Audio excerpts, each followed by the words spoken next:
ایک primary teacher کی کئی سال پہلے کی کہانی ہے۔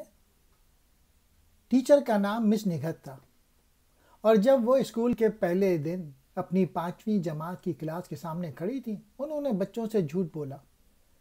زیادہ تر اساتذہ کی طرح انہوں نے اپنے طالب علموں کی طرف دیکھا اور کہا وہ ان سب سے یکساں پیار کرتی ہیں۔ لیکن یہ ناممکن تھا کہ سب سے یکساں پیار کیا جائے۔ وہاں پہلی قطار میں ستار نام کا ایک چھوٹا سا لڑکا تھا۔ مس نگہت نے 1 سال پہلے ستار کو دیکھا تھا۔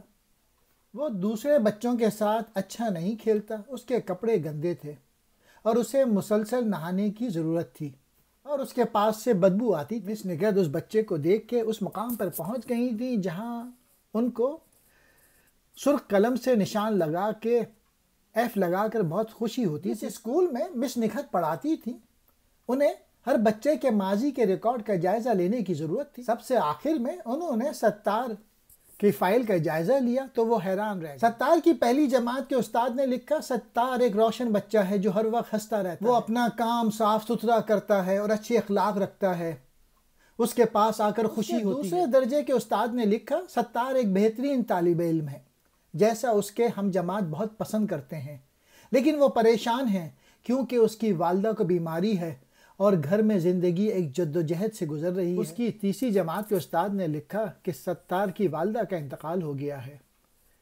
وہ اپنی پوری کوشش کرتا ہے لیکن اس کے والد زیادہ دلچسپی نہیں دکھاتے، اور اگر کچھ اقدامات نہیں کیے گئے تو اس کی گھریلو زندگی جلد ہی اس پر اثر انداز ہوگی۔ ستار کے چوتھی جماعت کے استاد نے لکھا، ستار اسکول میں زیادہ دلچسپی نہیں دکھاتا، اس کے زیادہ دوست نہیں ہیں اور وہ کبھی کبھی کلاس میں سو بھی جاتا ہے۔ مس نگہت کو مسئلے کا اندازہ ہو گیا تھا اور وہ اپنے آپ پر شرمندہ تھی۔ مس نگہت کو اس وقت اور بھی برا لگا جب سارے طالب علم ستار پہ ہنسنے لگے۔ پہلے بچے تحفے لے کے آئے تھے مس نگہت کے لیے، اچھے سے گفٹ پیک میں ستار اخبار میں کچھ چیز لپیٹ کے لیے آیا۔ نے اس تحفے کو بھی کھولا کلاس میں۔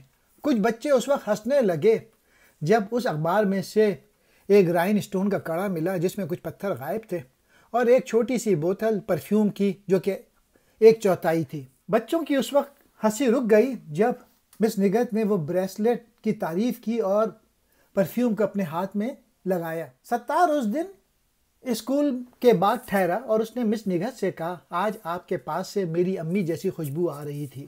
بچوں کے جانے کے بعد مس نگہت کم از کم 1 گھنٹے تک روتی رہیں۔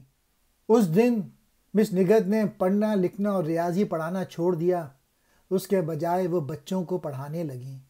مس نگہت نے ستار پر خصوصی توجہ جیسے مس نگہت اس کے ساتھ کام کرتی رہیں، بچے کا دماغ بہتر ہونا شروع ہو گیا۔ جتنی زیادہ اس کی حوصلہ افزائی کی اتنی تیزی سے وہ آگے بڑھنے لگا۔ سال کے آخر تک ستار کلاس کے ذہین ترین بچوں میں سے ایک بن گیا تھا، اور مس نگہت کے جھوٹ کے باوجود کہ وہ تمام بچوں سے یکساں پیار کرے گی، ستار ان کا پسندیدہ طالب علم بن گیا۔ 1 سال بعد مس نگہت کو اپنے دروازے کے نیچے سے ستار کی طرف سے ایک نوٹ ملا جس میں اس نے اپنی ٹیچر کو بتایا کہ وہ اب بھی ان کی سب سے بہترین استاد تھیں۔ ستار سے ایک اور نوٹ ملا 6 سال کے بعد جس میں اس نے لکھا کہ وہ اپنی کلاس میں ہائی اسکول میں 30 نمبر پر آیا، اور اس میں اس نے لکھا کہ اب تک مس نگہت اس کی زندگی کی سب سے بہترین ٹیچر تھیں۔ پھر 5 سال اور گزر گئے اور ستار کا خط آیا اور اس نے مس نگہت کو لکھا کہ اب وہ ڈاکٹر بن گیا ہے اور اب تک کی سب سے بہترین ٹیچر وہی تھی۔ کہانی وہیں ختم نہیں ہوئی۔ موسم بہار میں ایک اور خط آیا۔ ستار نے کہا وہ ایک لڑکی سے ملا ہے اور شادی کرنے والا ہے۔ اس نے وضاحت کی کہ اس کے والد کا کچھ سال پہلے انتقال ہو گیا ہے اور وہ سوچ رہا تھا کہ کیا مس نگہت اس شادی میں شرکت کریں گی اور اس جگہ پر بیٹھنے پر راضی ہوں گی جو عام طور پر دولہے کی ماں کے لیے مخصوص ہوتی ہے۔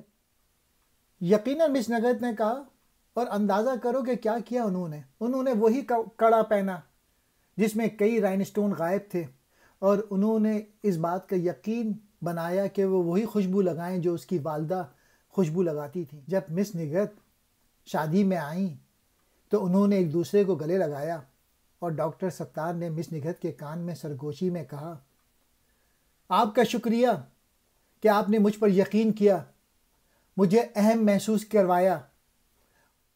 مس نگہت کے آنکھوں میں آنسو آ گئے اور انہوں نے سرگوشی میں کہا، ستار، آپ یہ غلط کہہ رہے ہو۔ یہ آپ ہی تھے جنہوں نے مجھے سکھایا کہ پڑھاتے کیسے ہیں۔ جب تک میں آپ سے نہیں ملی تھی تب تک مجھے نہیں معلوم تھا کہ کیسے پڑھاتے ہیں۔